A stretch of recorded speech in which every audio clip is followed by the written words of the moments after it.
마태복음 16장 13절 제가 먼저 읽겠습니다. 예수께서 빌립보 가이사랴 지방에 이르러 제자들에게 물어 이르시되 사람들이 인자를 누구라 하느냐?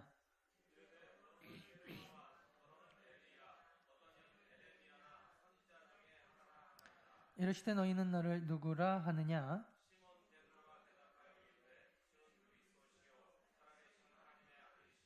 예수께서 대답하여 이르시되 바요나 시몬아 내가 복이 있도다. 이를 내게 알게 한 이는 혈육이 아니요 하늘에 계신 내 아버지시니라.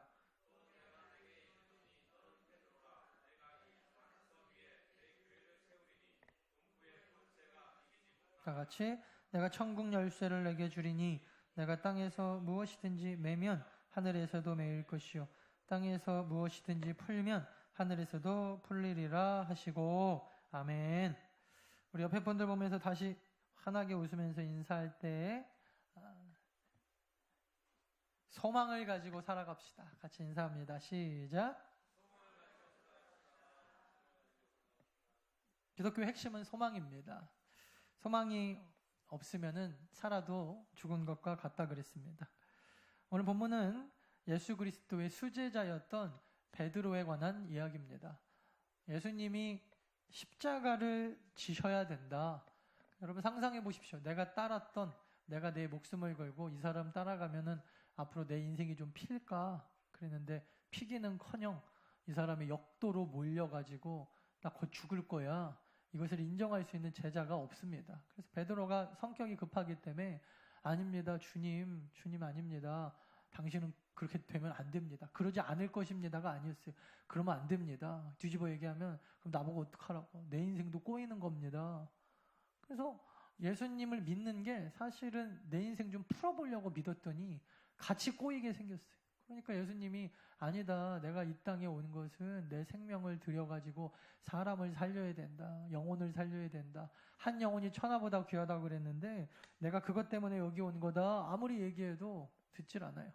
아까 아침에 우리 이국종 그 외과 과장 그 의사 선생님이 얘기했는데 그 밑에서 일하는 수련의가 교수한테 이렇게 말하는 거랑 똑같아요. 교수님 이게 뭐 하는 겁니까? 우리 헬기 타고 가다가 떨어지면 어떡합니까? 피곤해 죽겠습니다. 돈도 안 되는 거 우리 이런 거 하지 말고 딴 거 합시다. 그런 거랑 똑같은 거예요. 아니다. 한 사람 살리는 게 얼마나 가치 있는 일이고 귀한 일인데 근데 제자 입장에서는 힘든 겁니다. 귀찮은 거고 좋은 것인 줄도 알겠고 그렇게 살아야 되는지 알겠는데 싫다는 거예요. 그래서 계속해서 베드로가 아닙니다. 그래서 나중에 이 예수님이 이 베드로한테 뭐라 그러냐면은 너는 사탄이다. 뒤에 한번 볼까요? 20절부터 볼게요. 20절. 이에 제자들에게 경고하사 자기가 그리스도인 것을 아무에게도 이르지 말라 하시니라. 그리고 나서 이때부터 21절 예수가 예루살렘에 올라가 장로들과 대제사장들과 서기관들에게 많은 고난을 받고 죽임을 당하고 내가 죽어야 돼. 22절 베드로가 예수를 붙들고 항변하여 이르되 뭐냐면 붙들고 따지면서 이렇게 얘기했다는 거예요. 주여 그렇게 살지 맙시다. 주여 인간 한 번 사는 인생 피곤하게 살지 맙시다. 이거거든요. 결코 죽게 미치면 안 될 겁니다. 그러니까 23절 예수께서 베드로에게 이르시되 사탄아 내 뒤로 물러가라. 그래서 예수님의 수제자가 하루아침에 사탄이 되어버렸어요. 그래서 여러분 이 사건이 있기 전에 뭔 일이 있었는지를 배경적으로 설명해 주는 게 16절이에요. 자, 지금 21절부터 내용을 머릿속에 새기고 다시 이제 앞으로 돌아와 봅시다. 앞으로 돌아왔는데 갑자기 분위기가 확 바뀌어 있어요. 이렇게 예수님이 베드로한테 너희 사탄아 이렇게 막 심하게 얘기하기 직전의 분위기는요 싸우고 있는 분위기가 아니었어요. 굉장히 좋았어요. 베드로가 대답하여 이르되 주는 그리스도시요 살아계신 하나님의 아들입니다. 세상 사람들이 뭐라고 하든 하나님은 그리스도시요 살아계신 하나님의 아들입니다. 17절에 예수님이 이르시되 시몬아 베드로거든요. 베드로야 참 너 복 있는 얘기 하는구나. 하늘에 계신 내 아버지가 너에게 이 지혜를 주셨구나. 18절 내가 내게 이르노니 너는 이제 베드로 즉 이게 페트라 그러니까 반석이거든요. 반석. 내가 너를 반석이라고 부를 건데 너의 이 신앙 고백 위에, 너의 이 이름 위에, 신학자들에 따라서 여기서 말하는 이 위에 이 반석이 무엇일까?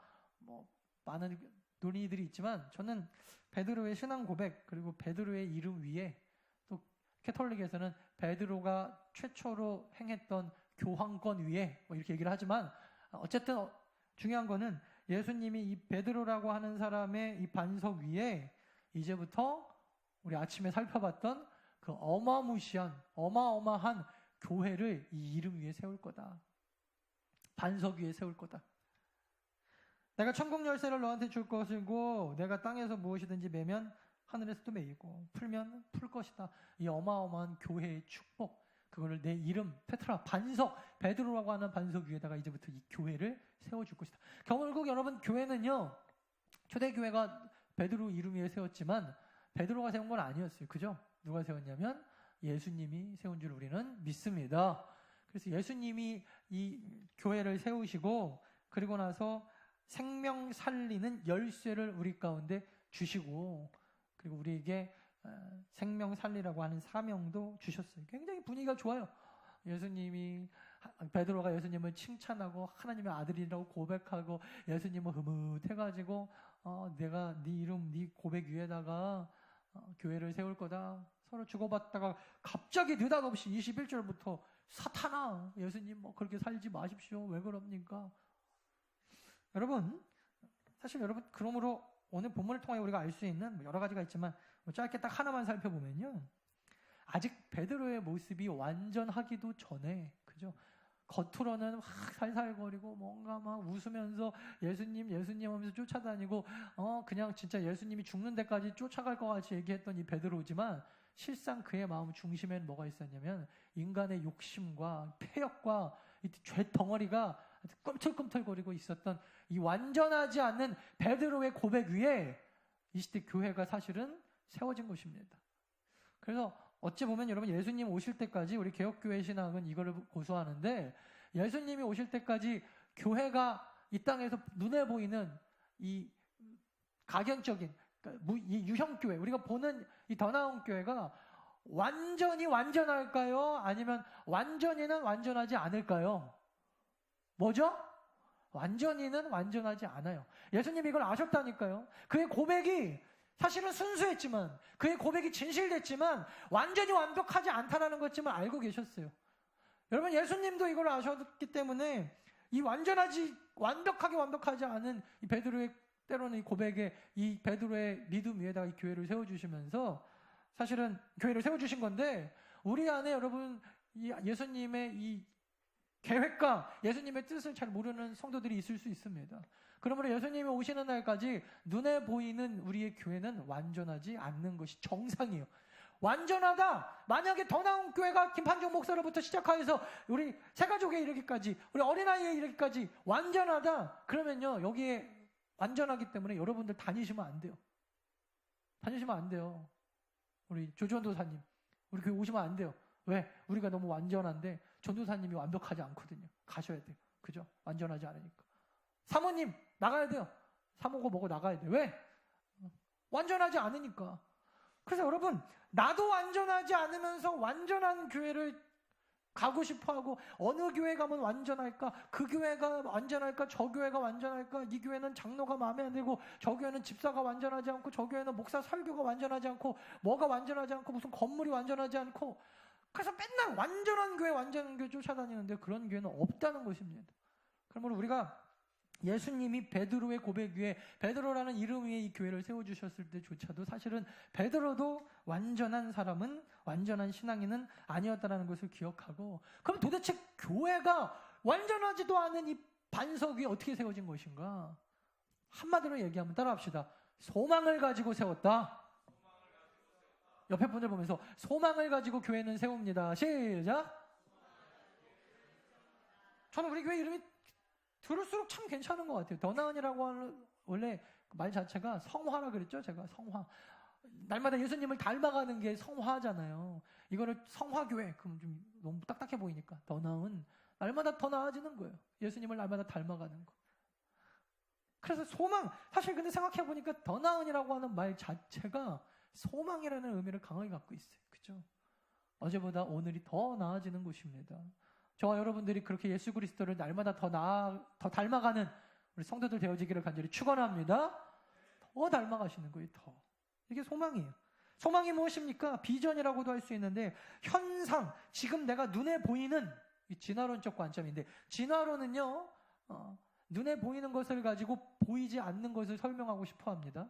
지금 당장 내 눈에 보이는 게 뭐예요? 수학이죠? 확률. 만들어내는 거예요. 막 그래갖고 눈에 보이는 거, 사람은 눈에 보이고 보이지 않는 과거는 어땠을까? 눈에 보이는 과거를 가지고 보이지 않는 것을 어마어마하게 설명해내려다 보니까 우연이라는 것도 나오고 뭐 또 매동년이라고 하는 지구의 역사도 나와야 되고 뭐 이것도 나와야 되고 저것도 나와야 되고 확률도 나와야 되고. 근데 여러분, 그리스도인들은 정반대의 삶을 살아요. 보이지 않는 것으로부터 우리 눈에 보이는 것을 설명합니다. 완전히 정반대예요. 이게 신앙과 비신앙인들의 차이인데, 과학자들은요, 눈에 보이는 현상이 왜 나타났을까? 눈에 보이지 않는 것을 추측하여 가설이라는 것을 세웁니다.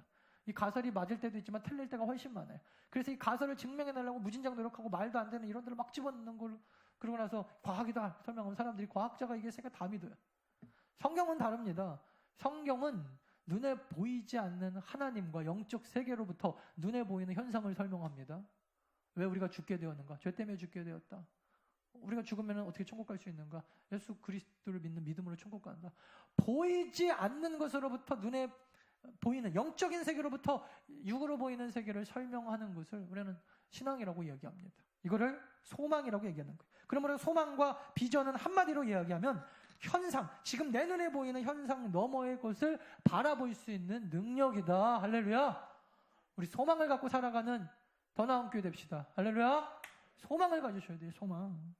조영기 목사님이 천막에서부터 교회를 시작했는데 하루가 멀다 하고 사람들이 밀려오고 앉을 자리가 없어요. 그래서 뭐 또 어디다 한번 건축했었잖아요. 여의도 그 교회 오기 전에. 근데 너무너무 사람들이 몰려오고 막 바깥에서 막 추운 겨울날 그 옛날에 의자도 없었죠. 가만히 깔고 예배드리고 난리가 났어요. 하여튼간 처음에 교회가 개척하고 나서. 그러고 나서 안 되겠다. 정말 이 사람들을 다 수용하고 같이 예배드릴 수 있는 교회당을 하나 지어야겠다. 그래갖고 여의도를 봤는데, 그 당시만 해도 여의도가요, 완전히 그냥 그 모래밭, 안광현 성도님 말씀 들어보니까 땅콩밭이었다고 그러더라고요. 땅콩밭. 누가 줘도 같지도 않는 저거잖아요. 한강물이 이렇게 쓸려오다가 삼각주 이렇게 생긴 그냥 쓰레기 같은 땅. 그래갖고 막 바람이 불면은 먼지 모래가 막 뒤덮고 막 난리도 아니었다 그러더라고요. 근데 유일하게 교회를 크게 지을 수 있는 곳이 거기밖에 없더라는 거예요. 그 조영기 목사님 그 간증집 읽어보면은 제가 참 감동받았던 중에 하나가 그 부분이에요. 그래갖고 일단 하나님 앞에 믿음으로 기도를 했는데 지으라고 그러시더라고요. 가지고 있는 것도 많이 없고 성도들은 매일매일 꽉꽉 밀려와가지고 앉을 자리가 없어갖고 난리가 나고, 근데 손에 쥐고 있는 거 아무것도 없는데 하나님이 믿음으로 지어라. 그래가지고 여의도에 가서 삽 딱 꽂아놓고 기도했다고 그러시더라고요. 기도하면서 기도만 했다 그러면은 거기에 막 교회가 지어지는 게 막 보이더래요. 그래갖고 책 제목도 있잖아요. 무슨 5차원인가 6차원의 영성. 그분이 맨날 얘기하시는 게 그거예요. 4차원 영성인가. 아무튼 눈만 감으면 하나님께서 환상 가운데 앞으로 일들을 막 보여주시는 그 믿음의 확신. 그래서 아니 지금 보이는 거라고는 모래밭뿐인데 여기에다가 교회를 지으라고 하니 돈이 있는 것도 아니고 일단 믿음으로 시작을 했는데 결국 일이 터졌죠. 그래갖고 그 다음날 12시까지인가 이거를 갚지 않으면 공사하는 사람들이 죽이겠다 그랬대요. 내가 너 죽인다. 지금까지 지은 거 다 부시고 내가 너 죽인다 그랬다는 거예요. 예전에 우리 신월교회, 더 나은 교회 전신인 신월동에 있었던 신월교회 건축도 사실 쉽지 않았다고 제가 들었어요. 그래서 우리 원로 목사님 얘기 들어보면은 건물 다 지어놓고 돈 달라 그러는데 교회가 돈이 있어야지. 헌금이 나올 줄 알았는데 헌금도 안 나오고. 조금만 기다려 주십시오. 그랬더니 공사 인부들이 와가지고 한마 있잖아요. 오한마. 그거 들고 지금까지 지어놓은 교회를 막 부수더라잖아요. 다 부수고 돈 안 줄 거면 내가 이 교회 다 부숴버리겠다. 막 교인들이 눈에서 막 불이 났다 그러잖아요. 참 쉬운 건 없는 것 같아요. 그죠? 조영애 목사님도 그래서 12시만 되면은 내일이면은 죽인다고 쫓아온다고 계속 연락 오는데, 그래서 죽더라도 내가 하나님 앞에 순교는 하고 가야겠다. 그래가지고 교회 이제 막 터만 만들어 놓기 시작했는데, 그 중간에 앉아갖고 무릎 꿇고 내가 여기서 기도하다가 맞아 죽지. 그래 앉아서 기도하시다가, 기도만 하면은 아니 보이는 거는 모래바람 뿐이고 없는 돈이 하늘에서 떨어지는 것도 아니고 아무것도 없는데, 뭐 지금같이 은행에서 신용을 가지고 무슨 융자를 잘 주던 시대가 아니잖아요. 오죽했으면 옛날에는 여러분 교회 건축하려면 은행에서 돈을 못 빌리니까 개를 들었어요. 개 아시나요? 젊은 사람들 개. 그래갖고 개주 1번부터 뭐 10번 그래갖고 맨 마지막에 교회는 타고, 교회가 헌금으로 개를 들어갖고 목돈을 만들어갖고 거의 건축한 이런 시대인데, 그래도 앉아갖고 기도만 하면 이제 하늘나라를 가려 그러나, 눈만 감으면 눈앞에 어마어마하게 큰 하나님의 교회와 그곳에서 하얀 옷을 입고 성가대원들이 막 찬양하고 예배하는 거 눈만 감으면 보이더라는 거예요. 눈만 가요. 그러고 나서 12시가 거의 다 됐는데 업자가 왔다 그러죠. 칼 들고 망치 들고 무장하고 죽이려고 와갖고, 조영기 목사님 죽는 줄 알고 여기서 이제 죽는구나. 짐을 탁 내려놓으면서 그러더라고요. 목사님 여기서 뭐 하십니까? 나오십시오. 공사하게. 돈이 해결됐습니다. 그러더라고요. 어떻게 해결했는지 책에는 안 나와 있던데, 어쨌든 하나님이 그 시간에 막 교인들 가운데 역사하셔가지고 돈이 모여가지고 지금 여의도 교회가 그렇게 지어지고, 여의도 땅이 저렇게 지금 어마어마하게 금싸라기 땅이 될 거라고 아무도 예상을 못했죠. 예수 믿는 사람은 아니지만 여러분, 스티브 잡스라고 하는 사람은, 이 사람은 대학교 다닐 때부터 80년대입니다. 그때는 컴퓨터도 없었을 때, 그때부터 이미 머릿속에 저기 미국의 어떤 한참 배 타고 들어가야 되는 조그만한 섬, 그 섬 마을에 텔레비전도 잘 안 나오는 동네에 하얀 백발의 미국 할머니가 이어폰으로 mp3 음악을 듣는 상상을 했다 그래요. 그게 아이팟의 시초였어요. 즉 그것이 아이폰으로 또 발전하고, 결국 여러분 이 땅을 이루어가는 힘, 그러니까 지금 만들어가는 힘은 소망, 현상 너머의 것을 바라보는 능력에 있는 줄 우리는 믿습니다. 저는 꿈이 있어요. 제 꿈이면서 더 나은 교회 성도들의 동일한 꿈이라고 저는 믿습니다. 우리가 2017년도 마무리 오후 예배, 다음 주부터 이제 오후 예배, 물론 한 달에 한 번씩 드리지만 매주 이제 드리지는 못하는데, 그래도 저는 예배가 없어졌다고 생각하지 않아요. 예배를 없앨 거였으면 처음부터 이렇게 시끄럽게 하지도 않았고, 예배가 없어지는 것은 간단합니다. 오늘도 굉장히 많이 앉아 있는데 드릴 사람이 한 명도 없으면 자연스럽게 없어져요. 예배는. 우리는 예배를 없애는 것이 아니라 더 큰 꿈이 있어요. 영적 재생산. 결국 여러분 신앙이 계속 자라고 언젠가는 내가 누군가를 영적으로 케어하고 나를 통하여 한 사람이 구원받게 하는 데까지 나아가는 예수 그리스도의 꿈이 내 꿈이 되어야 되는데, 우리 더 나은 교회는 내년부터 이제 영적 재생산에 더 박차를 가하는, 죽어가는 영혼들을 살리고 말로만이 부흥이 아니라 시스템적으로, 정말 더 나은 교회는 부흥할 수밖에 없는 조직이고 시스템이고 이런 소망이 있는 교회구나, 누가 와서 봐도 알 수 있게 살아서 움직이는 생명력 넘치는 교회가 될 줄 믿습니다. 그러기 위해서 우리가 오후 예배를 소그룹별 예배로 바꿔서 드리는 거예요. 소그룹별 모임. 예배라고 해서 여러분 꼭 사도신경으로 시작해서 주기도문으로 끝나고 중간에 담임 목사가 설교해야 되는 것 아닙니다. 예수 그리스도가 제사 드렸다는 기록은요, 사복음서에 한 군데도 안 나와요. 하지만 예수 그리스도는 제자들과 함께 돌아다니시면서 수도 없이 많이 식사하시고 그들과 함께 어울려서 주무시고 때로는 포도주도 드시고 빵도 드시고 떡도 떼면서 그들과 함께 교제했다라고 하는 것은 성경에 수도 없이 나와요. 여러분 예배에 대한 어떻게 보면 환상, 여러분들이 가지고 있는 예배에 대한 이 패러다임을 깨트리셔야 돼요. 예배는 하나님의 임재를 경험하는 것인 줄 믿습니다. 그리고 임재하신 하나님이 우리로 하여금 영광 받으시는 게 예배예요. 예배 시간에 다 앉아가고 꼬박꼬박 여러분 졸고 앉아있는 거, 물론 우리가 드리는 이 예배도 훌륭한 예배지만 그런 예배보다 기쁘게 여러분 함께 떡을 떼며 마시면서, 물론 세상적인 예배 얘기만 막 하지 말고 우리 안에서 막 간증이 살아 숨쉬고, 그래서 하나님 앞에 같이 막 손 붙잡고 눈물로 기도할 수 있고, 이게 예배예요. 이게 우리는 사실 이런 예배 익숙하지 않아요. 예배는 엄숙해야 되고 사도신경으로 시작해서 목사가 설교를 해야 되고 주기도문으로 끝나지 않으면 예배가 아닌 것 같아. 그래서 교회 신앙생활을 잘 안 하는 사람도 예배 시간은 왔다 갔다 하더라고요. 그러면서 자기가 예배 드렸다고 착각하는데, 여러분 예배 형식 안에 들어갔다 나왔다고 해서, 그래서 설교 시간에 설교 듣고 나왔다고 해서 예배를 드린 게 아니에요. 정말 하나님 만났습니까? 하나님 만나고 있나요? 주일마다 한 번씩 하나님을 강하게, 하나님의 임재를 경험하고 하나님의 마음을 품고 여러분 살아오고 있습니까? 그렇지 않다면 여러분들의 예배는 하루에 2번을 드리고 3번을 드리고 다 잘못 드리신 거예요. 저도 마찬가지고. 예배에 대한 형식적인 것, 이게 깨지는 것이 종교개혁입니다. 패러다임을 완전히 다 내려놓고 주일마다 어떤 모임이든 하나님의 임재를 경험하고 눈물이 있고 감동이 있고 사랑이 넘치고 하나님의 임재 가운데 하나님 앞에 영광된 예배를 올려드리는 저와 여러분 다 되어주시기를 간절히 축원합니다. 그러기 위해서 우리는 이제 예배의 모습을 잠깐 바꾸려고 합니다. 언제까지 뭐 하나님이 있으라고 믿겠지만 우리가 이곳에 있지 않을 수도 있어요. 전 더 큰 꿈이 있어요.